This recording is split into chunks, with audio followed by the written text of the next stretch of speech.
तो मूवी के शुरुआत में एक फार्म हाउस को दिखाया जाता है जहां पर रात का टाइम था। तभी एक चमकती हुई रोशनी उस फार्म हाउस से गुजरती हुई दिखाई देती है। ये चमकती हुई रोशनी कुछ और नहीं बल्कि एक मैजिकल क्रिएचर था। सुबह होने के बाद फार्म का ओनर यह देखकर हैरान और परेशान हो जाता है कि उसकी फार्म को किसी ने बर्बाद करके चला जा चुका था। उस ओनर को बहुत ही ज्यादा गुस्सा आ जाता है क्योंकि यह सब पिछले रात उसी रोशनी के वजह से हुआ था। अब फार्म का ओनर अपने तीनों बेटे को बुलाकर कहने लगा कि अब तुम तीनों को इस फार्म का पहरेदारी करनी होगी। वहीं पर हम ओनर के सबसे छोटे बेटे जॉन को देखते हैं। जॉन को सभी निकम्मा समझते थे। उसके दोनों बड़े भाई भी उसका फायदा उठाते थे। जॉन के दोनों भाई उसे अकेले ही यहाँ पर रहकर पहरेदारी करने के लिए कहते हैं। जॉन भी इस काम के लिए मान गया और अकेले ही पहरेदारी करने के लिए तैयार हो जाता है। अब जब जॉन फार्म पर बैठा हुआ था तो अचानक उसे कुछ आवाज सुनाई देती है। जब वो अपने पीछे मुड़कर जैसे ही देखा तो उसके पीछे बहुत बड़ा सा व्हाइट कलर का घोड़ा खड़ा हुआ था। जॉन को अपने आंखों पर यकीन ही नहीं हो रहा था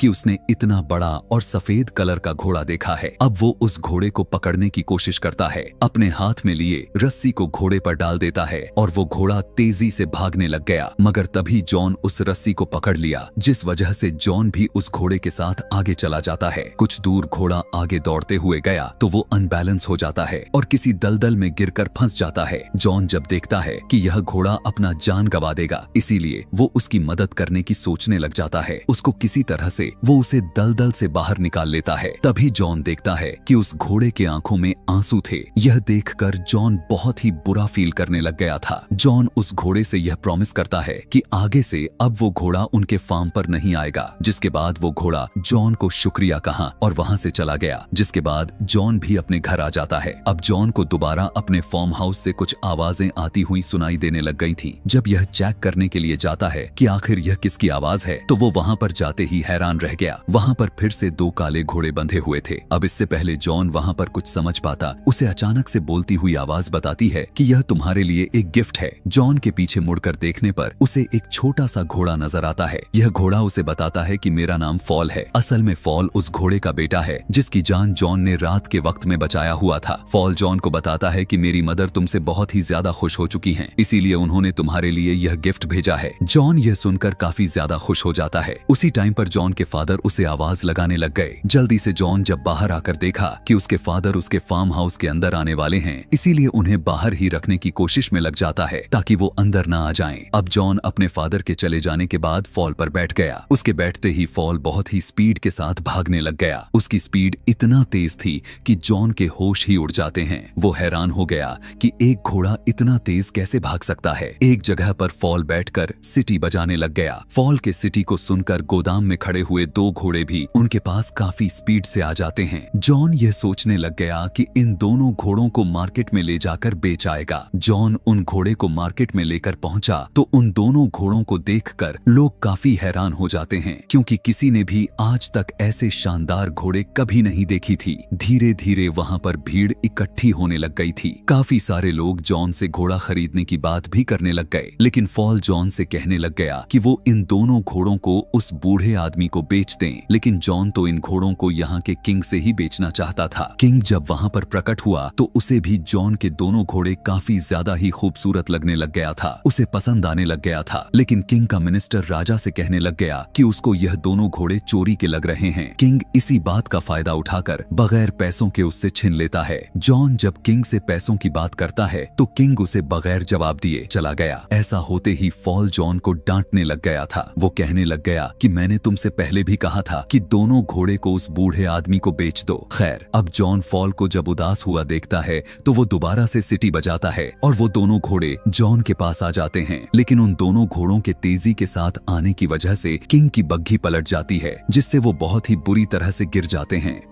अब किंग को इस बात से काफी गुस्सा तो आ रहा था, लेकिन किंग चैम्बर की वजह से कुछ न कहकर शांतिपूर्वक जॉन से इन घोड़ों की कीमत लगाने की बात करने लग गया था। जॉन उन घोड़ों की बहुत ही ज्यादा कीमत लगाता है, जिस पर किंग के लोग उस पर सजेश करने लग गए कि वो जॉन को अपने पास काम करने के लिए रख ले, क्योंकि जब जॉन यहाँ पर रहेगा तो किंग अपने बेइज्जती का बदला भी ले सकते हैं। जॉन भी उनकी बातों को एक्सेप्ट कर लिया और वहाँ पर रहकर किंग के कामों में हाथ बटाने लग गया था। अब किंग का असिस्टेंट किंग से कहने लग गया गया, क्यों ना हम जॉन से एक फीनिक्स बर्ड को बुलवाएं। दरअसल वो एक फायर बर्ड था और उसे ला पाना भी इतना आसान भी नहीं था। अब किंग का असिस्टेंट यह कहने लग गया कि उसे ला पाना बहुत ही मुश्किल तो है और जॉन उस फायर बर्ड को कभी भी ला नहीं सकेगा, और जब वो ऐसा नहीं कर पाएगा तो आप उसी वक्त उसे मौत का सजा सुना देना। किंग अपने असिस्टेंट का आइडिया बहुत ही अच्छा लगता है। किंग उसी मेथड को फॉलो करते हुए जॉन से कह दिया। जॉन भी इस बात के लिए तैयार हो गया था, लेकिन जब फॉल को यह बात पता चलता है तो तब वो जॉन से कहता है कि ऐसा करना बहुत ही ज्यादा खतरनाक साबित हो सकता है, क्योंकि जिसने भी ऐसा किया हुआ था और जो भी उस फायर बर्ड के तलाश में गया हुआ था वो कभी भी लौट कर वापस नहीं आ पाया था। लेकिन जॉन हार मानने वालों में से नहीं था, उसने इस चैलेंज को एक्सेप्ट कर लिया था, इसीलिए वो पीछे नहीं हट रहा था। अब फॉल को भी जॉन की मदद करना था, इसीलिए अब वो जॉन को एक जंगल में लेकर चला गया। जंगल में आने के बाद फॉल जॉन को एक ड्रीम नट दिखाया। वो जॉन को बताने लग गया कि यह फायर बर्ड की स्पेशल नट्स हैं और वो इन नट्स को बहुत ही ज्यादा पसंद करता है, मगर वो नट्स इस तरह से हैं कि जो भी इन नट्स को खाएगा वो गहरी नींद में सो जाएगा, जिसके बाद हम उसे आसानी से पकड़ लेंगे। जॉन को जब यह बात पता चलता है तो वो दोनों उसी जगह पर पहुंच जाते हैं जहां पर फायर बर्ड रहा करता था। फॉल उसे यह भी बताने लग गया कि फायर बर्ड दरअसल जमीन के नीचे रहता है। अब उस जगह पर कुछ नट्स को फेंक देते हैं और उस फायर बर्ड के बाहर आकर वेट करने लग गए। अब जैसे ही वो फायर बर्ड के नाक तक नट की खुशबू गया तो वो जमीन से बाहर निकल आ जाता है। अब वो फायर बर्ड काफी मजे के साथ उन नट्स को खा लिया, जिसके बाद वो बेहोशी हालात में चला जाता है। यह देखकर जैसे ही जॉन उस फायर बर्ड को पकड़ने के लिए जाता है तो दोबारा से जिंदा हो गया। ऐसा होते ही वो फायर बर्ड जॉन के पीछे पड़ गया था। वो उन्हें पकड़ने के लिए जॉन और फॉल का पीछा करने लग गया, जिसकी वजह से पूरे आइलैंड पर आग लग जाती है। उस फायर बर्ड ने तो जॉन और फॉल को पकड़ लिया था, लेकिन जॉन अपने पास आखिरी नट पड़ा हुआ उसके तरफ फेंक कर दे देता है। जैसे ही वो फायर बर्ड उस नट को खाता है तो फिर से बेहोश हो गया, लेकिन अगले मॉर्निंग में जब उसे होश आया तो उसे पता चला कि उन लोगों ने उसे चेन से बांधा हुआ था। जब जॉन उस फायर बर्ड की तरफ देखने लग गया तो यह देखकर हैरान रह गया कि उसके आंखों से आंसू निकल रहे हैं। यह देखकर जॉन को बहुत ही बुरा फील होने लग गया था, जिसकी वजह से वो उस फायर बर्ड को आजाद कर देता है। जैसे ही वो फायर बर्ड आजाद हुआ तो वो अपने विंग्स को फैलाते हुए वहां से उड़ जाता है। जाते जाते वो अपने बॉडी से एक पंख जॉन को दे देता है, जो देखता है कि वो विंग हिट की वजह से ग्लो कर रहा था। फॉल जॉन को बताने लग गया कि किंग अब तुम्हें नहीं छोड़ेगा, मगर जॉन फॉल से कहने लग गया कि शायद वो इस पंख से किंग को यह यकीन दिलवाने में कामयाब हो सके कि उन्होंने फायर बर्ड को पकड़ा था। जब वापस जॉन किंग के पास जाता है तो किंग जॉन के किसी भी बात पर यकीन करने से साफ साफ इनकार कर देता है। अगले ही दिन जॉन को मौत की सजा के लिए लाया जाता है। जॉन उस पंख को निकालकर सभी को दिखाने लग गया कि देखो मेरे पास उसका पंख पड़े हुए हैं, लेकिन पता चला कि वो पंख तो अब ग्लो ही नहीं कर रहा था। इसीलिए किंग जॉन को मार देने के लिए कहता है। जब किंग जॉन को मौत की सजा देने लग गया उसी टाइम पर वहां पर फायर बर्ड आ जाता है, जिसे देखकर सभी के सभी बहुत ही ज्यादा हैरान हो जाते हैं। जॉन के बातों पर सभी लोग यकीन करने लग गए थे, जिसकी वजह से किंग को जॉन की सजा खत्म करनी पड़ जाती है। इतना ही नहीं बल्कि किंग जॉन को प्रमोशन भी दे दिया। अपनी बेइज्जत का बदला न ले पाया तो इसीलिए किंग बहुत ही ज्यादा गुस्सा हो गया। इसलिए अब वो फिर से अपने मिनिस्टर से कुछ और प्लान सोचने के लिए कहने लग गया। बहुत ज्यादा सोचने के बाद किंग का मिनिस्टर किंग को एक आइडिया देता है। वो कहता है कि हम इस बार जॉन को एक माउंटेन की प्रिंसेस को लाने के लिए भेज दें।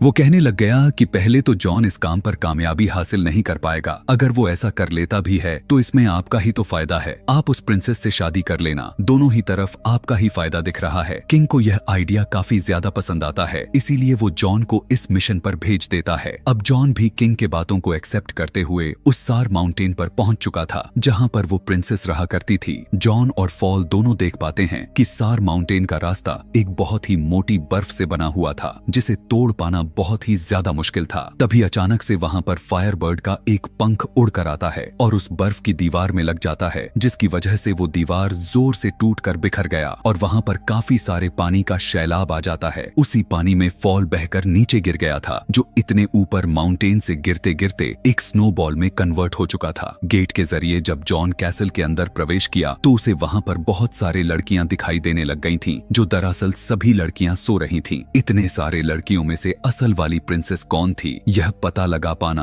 जॉन के लिए मुश्किलें बढ़ती ही जा रही थीं। लेकिन फायरबर्ड के वही पंख आकर लड़की के ऊपर गिर जाता है, जिससे जॉन यह बात समझ जाता है कि वही लड़की असली प्रिंसेस है। जॉन उस लड़की के खूबसूरती को देखकर हैरान रह गया था और वो उसे बताने लग गया कि उसके किंग उससे शादी करना चाहते हैं। मगर वो लड़की जॉन से कहने लग गई कि अगर तुम्हारे किंग इतने ही ज्यादा बहादुर होते तो वो मुझे यहाँ पर खुद लेने के लिए आ गए होते। यही कहने के बाद वो प्रिंसेस पहाड़ से सीधा नीचे कूद जाती है। यह देखने के बाद जॉन भी अपनी जान की परवाह न करते हुए उस प्रिंसेस के पीछे कूद जाता है। फॉल भी कहां कुछ कम था, वो उन दोनों को बचा लिया था। दोनों को अपने ऊपर बैठाकर आराम से नीचे लेकर आता है। फॉल जॉन को देखकर यह समझ चुका था कि जॉन प्रिंसेस को अब पसंद करने लग गया है। फॉल उसे समझाने लग गया कि अगर यह बात किंग के कानों तक पहुंच गया तो तुम्हारे लिए मुसीबत और भी ज्यादा बढ़ सकती है। हम देखते हैं कि प्रिंसेस भी छुपकर उन दोनों की बातों को सुन लेती है। प्रिंसेस को भी यही लगने लग गया था कि शायद वो भी जॉन को पसंद करने लग गई है। इसके बाद वो लोग किंग के पास वापस जाते हैं। वहाँ पर सभी लोग प्रिंसेस की खूबसूरती को देखकर हैरान रह जाते हैं। अब किंग जब जॉन को जिंदा देखता है तो उसे गुस्सा तो आता ही है, लेकिन किंग के आदमी उसे समझाते हैं कि इसमें उसका ही फायदा है। अब लोग जॉन को प्रमोट भी कर देते हैं, मगर जॉन इन सबसे ज्यादा खुश नहीं दिख रहा था। उसे प्रिंसेस की फिक्र होने लग चुकी थी, इसीलिए वो छुपकर प्रिंसेस के पास चला गया। लेकिन इससे पहले वो प्रिंसेस को कुछ बता पाए, किंग के लोग आकर प्रिंसेस को वहाँ से ले जाते हैं। अब किंग प्रिंसेस से शादी के लिए प्रपोज करता है, लेकिन प्रिंसेस उससे कहती है कि वो एक ही शर्त पर शादी करेगी कि अगर वो प्रिंसेस को वह रिंग ला कर दें जो उसकी दादी की थी, जो रिंग समुंदर में गिर गई थी। इसीलिए वो रिंग जब तक उसके पास नहीं आ जाती तब तक वो शादी नहीं कर सकती। अब प्रिंसेस की बातों को सुनकर किंग हैरान परेशान हो जाता है, मगर तभी वहाँ पर जॉन आ गया। जॉन को जब किंग देखता है तो इस काम को करने के लिए जॉन से कह देता है। किंग को लगता है कि इस काम को भी जॉन पहले सभी कामों की तरह कर देगा। जॉन फॉल से उस रिंग के बारे में बात तो करता है, लेकिन फॉल उसे बताने लगा कि उस रिंग के बारे में उसके पास कोई भी नॉलेज नहीं है। मगर फॉल इस बारे में अपने मदर से बात करता है। वो उसे बताती है कि वो रिंग एक बहुत ही बड़े व्हेल के पेट में मौजूद है, जो वो बड़ा सा व्हेल समुंदर के बीच एक आइलैंड के पास मिलेगी। इसीलिए जॉन फॉल के साथ चला गया। आसमान में उड़ते हुए कुछ बर्ड्स के टकराने से जॉन नीचे गिर जाता है, जबकि जॉन ऊपर से सीधा पानी में यानी समुद्र में गिरा हुआ था। इसीलिए वो व्हेल तक पहुंच गया था कि तभी जॉन पानी के नीचे काफी बड़ी बड़ी सी चेन्स को देख पाता है और उन जंजीरों से बंधी हुई एक बहुत ही बड़ी व्हेल को देख लिया था। जब जॉन पानी से निकलकर बाहर आया तो फॉल उसे बताया कि यह पूरा आइलैंड ही असल में एक बड़ी सी व्हेल है, जिसके बारे में फॉल के मदर ने उसे बताया हुआ था। जॉन व्हेल से पूछने लग गया कि आखिर उसके साथ ऐसा किसने किया था। व्हेल जॉन को बताने लग गई कि गलती से वो एक दिन बड़े से शिप को निगल लिया था, इसीलिए वहाँ के बाकी सेलर्स ने उस यहाँ पर बड़े बड़े जंजीरों में जकड़कर बांध दिया। लेकिन अब ये व्हेल अपनी गलती को सुधारना चाहती है, यह कहकर व्हेल रोने लग गई थी। यह देखकर जॉन को उस व्हेल के लिए बहुत ही ज्यादा बुरा फील होता है। अब जॉन को एक आइडिया आता है। वह यह सोचने लग गया कि इस व्हेल को छींक दिलवा दें तो वो इसके अंदर से शिप्स को निकाल सकता है। यही सब सोचते हुए अपने प्लान के अकॉर्डिंग दोनों उड़ते हुए उस व्हेल के नाक में घुस जाते हैं और उसके नाक को टिकल करने लग जाते हैं।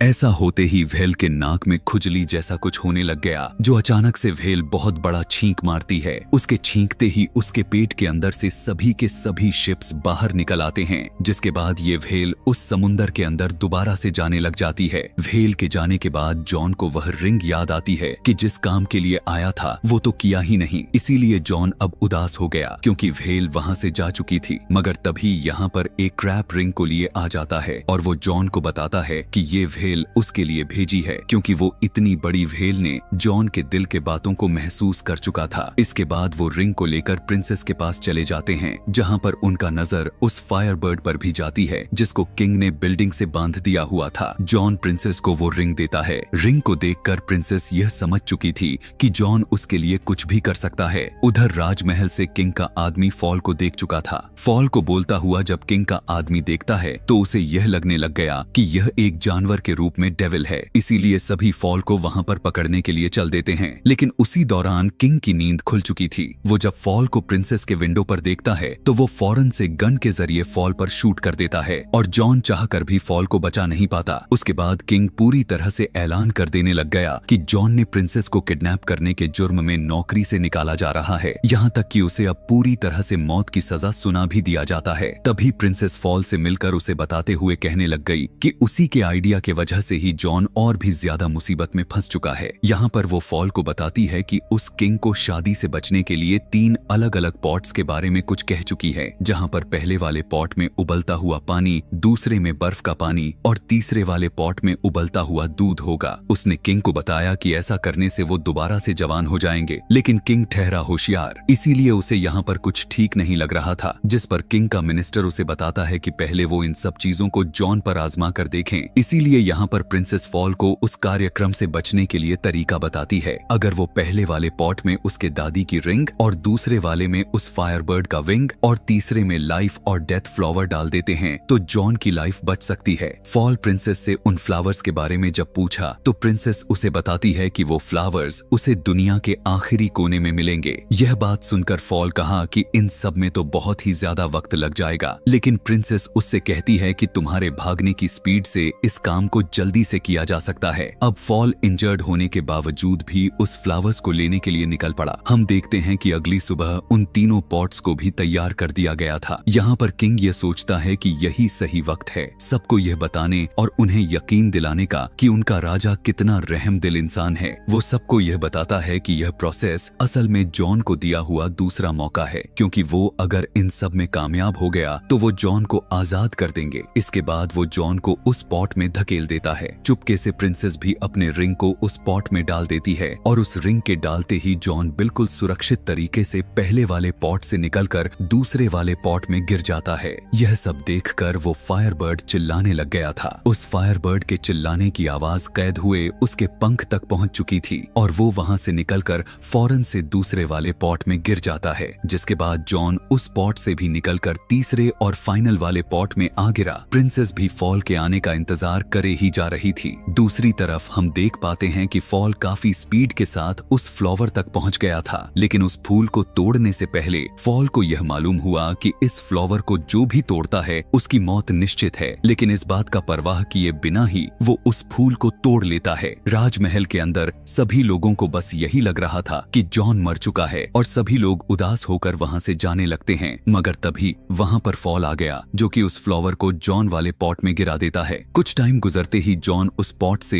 एक प्रिंस की तरह बाहर निकलने लग गया था। यह देखते ही किंग पहले वाले पॉट में जंप लगा दिया, लेकिन वो दोबारा से जवान होने की बजाय वो एक बबल में कैद होकर उड़ने लग जाता है। सभी लोग उसे इस तरह से देखकर बहुत ही ज्यादा खुश होते हैं और सभी लोग मिलकर अपना नया किंग जॉन को ही बना लेते हैं। इसके बाद जॉन और प्रिंसेस फॉल को ढूंढने के लिए जाते हैं। फॉल को यह लग रहा था कि अब वो मरने के करीब पहुंच चुका है, मगर प्रिंसेस फॉल से कहने लग गई कि वो फ्लावर्स तो बस उसका टेस्ट ले रहा था कि आखिर वो किसी के लिए जान दे भी सकता है कि नहीं। इस कहानी के लास्ट सीन में हम जॉन और प्रिंसेस के शादी को देख पाते हैं और इसी के साथ यह कहानी भी यहीं पर खत्म हो जाती है। ऐसे ही और भी मजेदार मूवी एक्सप्लेनेशन वीडियोस देखने के लिए कमेंट में नेक्स्ट लिखना ना भूलें। Thanks for watching.